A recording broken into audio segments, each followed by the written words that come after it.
Puis après la messe, ben, il y avait une chose que vous avez oubliée, vous autres, c'était le photographe. Oui, mais pas le photographe comme maintenant, qui prend le marié, puis la mariée, à la rigueur un petit gosse, vous savez, pour faire modèle pour l'avenir. Ben. Alors ils mettent un petit gosse à côté, comme ça, puis les pots de fleurs. Non, on avait du gabionnage. Nous, on mettait tout le monde. Alors on mettait les bancs étagés comme ça, il y avait toujours un sein qui dépassait, hop. Et puis, il y avait le pauvre photographe, il n'arrivait pas à équilibrer son appareil, il était sous son drap, chasse à foutre, le camp de tous les côtés. 1 heure qu'il fallait, bien sûr. Puis après, on allait dans la grange, parce que le repas avait lieu dans la grange. Et alors là, on avait mis des grandes tables, on avait chaulé les murs, on avait redressé le sol, on avait croché des draps auxquels on avait épinglé des petites roses. Moi, je vais vous dire, je regrette ce temps-là, c'était magnifique. Alors, on était là sur des bancs. Quelquefois, on vous dit une chose, quand pouffait bien, on invitait le curé. L'autre famille disait, étaient des gens bien, le prêtre était là. Alors, le curé, pour y faire honneur, on le mettait en face de la mariée. Là où il y a le tréteau à la table.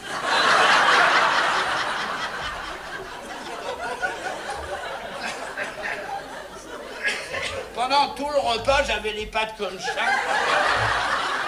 Heureusement que ma mère m'a fait avec le four qui est haut.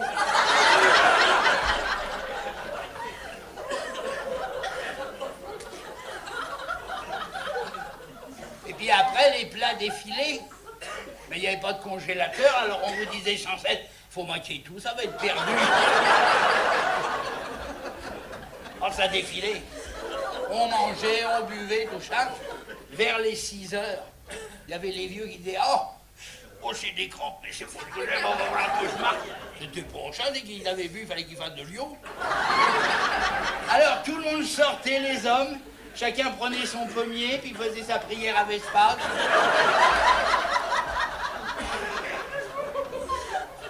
Puis après, on attelait, on repartait. Alors là, on allait danser quelque part pour que les autres fassent la vaisselle.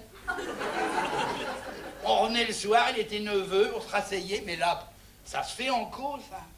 Seulement maintenant, vers les 3h, 3h30, les gens sont fatigués, ils s'en vont, tout ça. On restait toute la nuit. Personne se couchait. Il y avait bien les grands-mères qui piquaient du nez à 11h, mais on leur faisait un coup de calva. Hop, ils repartaient. Au petit matin, tout le monde s'égayait dans la campagne. Ah, c'était bien. C'était bien. Le sein était mûché, c'était fini, la fête était finie. Pas pour tout le monde. Parce que là, pour la noce, on était 250, 300, pas plus.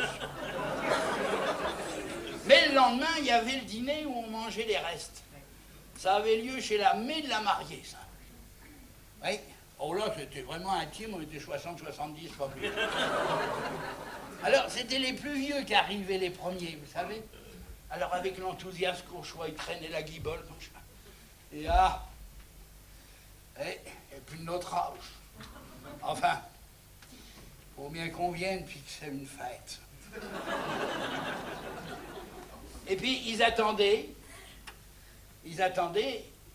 que les mariés arrivent pour se mettre à table. Mais il y avait la mère qui touillait la marmite, parce qu'on avait gabionné, on n'avait pas pris de cuisinière, c'est elle qui faisait tout. À touiller sa marmite dans l'âge, puis de temps en temps, inquiète, elle guettait dans le carreau. On voyait bien, elle attendait le retour de sa fille. Puis tout d'un coup, on a entendu... Oh! C'est le marié, puis la mariée qui arrivait en carriole. Le gars est descendu d'un côté, la fille de l'autre. Avant, il l'aidait, mais maintenant qu'il était marié, il n'était plus nécessaire. Alors ils sont rentrés, ils se boujoutaient, parce qu'on se boujoute beaucoup, on est amitieux chez nous. Ah bah t'es bien, ta bonne main, on va y être content, pas ma petite fille, boujoue bien, boujoue bien. Et la fille arrive à sa mère. La mère est émue. Elle prend sa fille à la serre, pas danger qu'elle fasse mal, hein, à la serre, on chante sur le poitrail. Elle dit, ma petite fille, alors es-tu contente, ça s'est bien passé, tout ça. Ah oui, maman était bien, puis mon oncle a chanté, tout ça, c'était vraiment bien. Non, mais pas ça, ma petite fille. Pas ça, c'est pas ça. Il dit, ça ta mère. Puis comme avec que les gens étaient comme vous, avec des yeux un peu troublés, hop, elle entraîne sa fille dans la cambrette. La cambrette, c'était la petite pièce qui était derrière la salle de séjour, où il y avait les terrines, où le lait reposait, et le soir on les crémait. Alors dans cette odeur aigrelette, elle traîne sa fille du bout du pied, elle pousse la porte. Et puis ma petite fille dit, Chata, mais comment ça s'est passé? Mais tu sais bien, mais non, mais pas ça. Mais après, quand elle était avec lui, ils ont dit, mais chat, à la chambre. Ben oui, ma petite fille, mais c'est comme ça qu'il faut. Ben. Dis ça, mais. Ben, quand on est arrivé, il était 2h30. Oui, je sais bien qu'il était 2h30. Puis on avait beaucoup manqué, tu sais. Oh là là là, j'étais fatigué. Moi, dis une chose, maman. Je me suis déshabillé, j'ai passé ma chemise, j'ai mis mon bonnet, je me suis glissé dans le lit, j'ai dormi tout de suite. Dis puis la chose. Elle dit que chose, maman. Alors on veille ce mec qui change de couleur, qui ouvre la porte, qui rentre dans la salle où est tout le monde, et qui hurle. Est une honte, j'ai donné ma fille à un proparien, est une honte. Il y a au fond de la salle le Pédugor qui arrive, c'était l'armoire normande. Le ventre un peu plus fort que le mien. Qui dit, mais c'est que vous avez la main à vous mettre dans un état pareil. C'est-il point une honte, un jour de fête? Elle dit, allez demander à votre gars comment il s'est conduit avec ma fille. Vous dites, mais j'ai plus que mes yeux pour pleurer. Allez demander à votre gars. Le père était armoire. Le fils était plutôt pendule. Avait les noyaux rabattus. Alors le père s'approche, il dit, alors mon gars, es-tu content? Oh oui, papa, t'es bien. Puis le menon qui a chanté, puis là, oh monsieur le curé qui dit, il a bien dit de matin, oui, mais pour ça. C'est pour ça, mon gars. Je suis tombé, puis j'entends des choses qui me font pas plaisir. Puis on me dit, comment ça s'est passé, que la petite? Ben, bien, non, mais, non, dis mes chats. Dis mes chats, bien. Ben, elle était fatiguée, elle s'est couchée, elle a dormi, mais on dit, mais avec ce que j'avais bu, enfermé toute la journée, puis fumé, oh là là, ça n'a pas été long.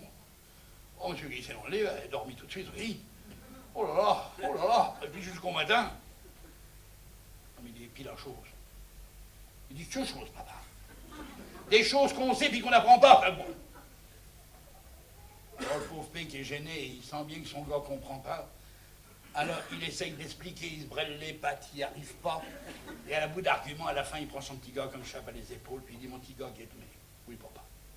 Tu m'aimes bien? Oh oui, papa, je t'aime bien. Je suis ton père. Oh, ça oui, papa. Écoute-moi bien. Je t'écoute. Écoute-moi bien. Mais pitamé, qui qu'on fait? Le gars réfléchit un moment, il a les noix qui se redressent, il rougit. Et tout d'un coup, il éclate, puis il dit, papa, je pouvais quand même pas y foutre sur la gueule dès le premier soir.